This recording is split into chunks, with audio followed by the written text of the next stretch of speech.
Good morning, students. This is your faculty Neha. Today we will be starting with a new chapter of history, and the name of the chapter is The Sultans of Delhi.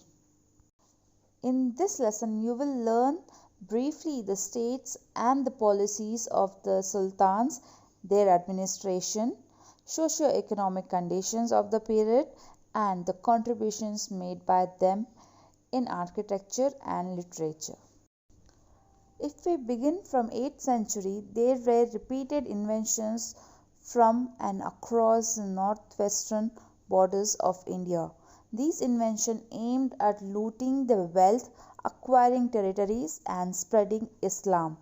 The Arab invention were the first to invade the Indian territories. They invaded Sindh in 1712 CE as a result of their victory.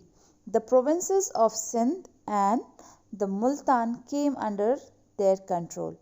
With this, the Islam started taking roots in newly conquered lands. However, the Arab aggression soon declined. Muhammad Ghazni. Students, 3 centuries later, Muhammad Ghazni of Turkish origin invaded India.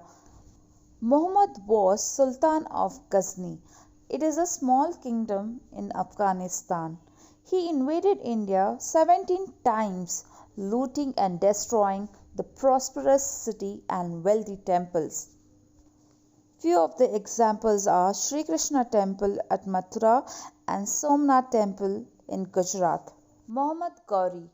During the last quarter of 12th century, Muhammad Ghori, he was ruling a kingdom in Afghanistan. He invaded India and secured the provinces of Sindh and Punjab. When he made further advance into Indian territories, Prithviraj Chauhan, the king of Delhi and Ajmer, defeated him in a battle. However, Muhammad was spared from death penalty. The very next year, Muhammad came to India and fought with Prithviraj and defeated him. Muhammad ordered him to be killed.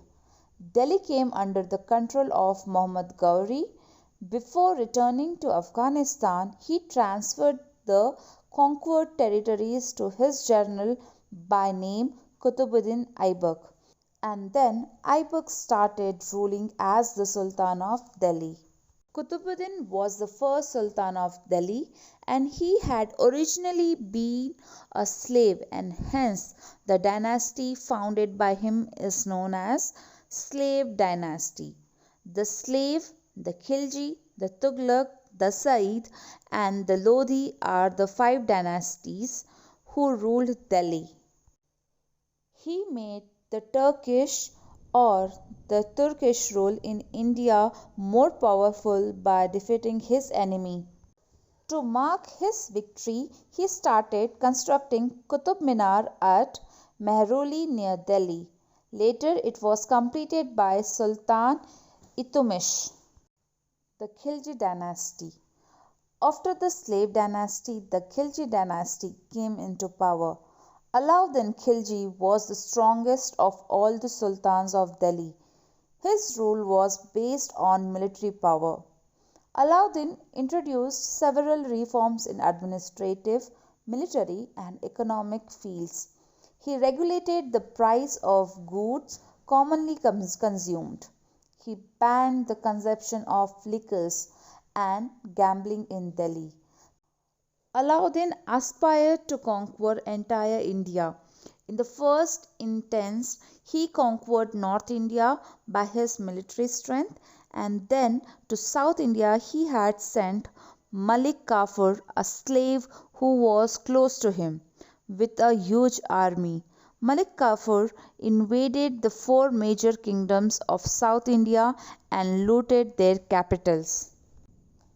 Malik Kafur, continuing his military march, proceeded up to Rameswaram.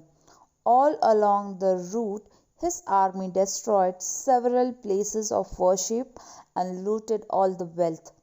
Never before had such a huge quantity of wealth of South India flowed to Delhi.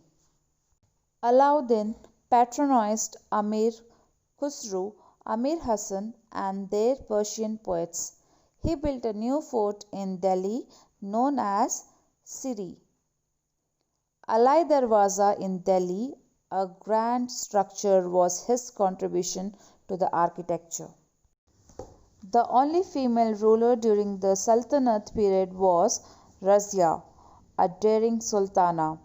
She dressed herself as a man and led an army in the battlefield. Intolerant of a woman's rule, the nobles rebelled and killed her. The Tughlaq dynasty. Muhammad bin Tughlaq was the most notable sultan of the Tughlaq dynasty. He was the Sultan of Delhi from 1325 to 1351. He was the eldest son of Ghiyauddin Tughlaq, the founder of the Tughlaq dynasty. To improve the functioning of the administration, he undertook several experiments. One such experiment was the transfer of the capital from Delhi to Devanagiri in Maharashtra. He was of the view that the capital should be centrally located. Devagiri, 700 miles from Delhi, was renamed as Daulatabad. He passed strict orders that all the residents of Delhi should move to a new place.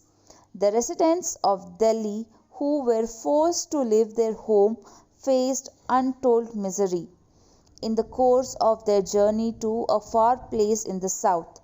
A large number of them died on their way itself. Anyway, after shifting the capital, he realized that he had committed a grave mistake. So he had ordered reshifting of the capital and the people to Delhi. However, only few survived to return to Delhi. Another reform of Muhammad was that he issued a copper coins in the place of silver coins with the same face value. But he failed to pass order that only the government had the authority to mint copper coins. And because of this, people themselves began to mint copper tokens.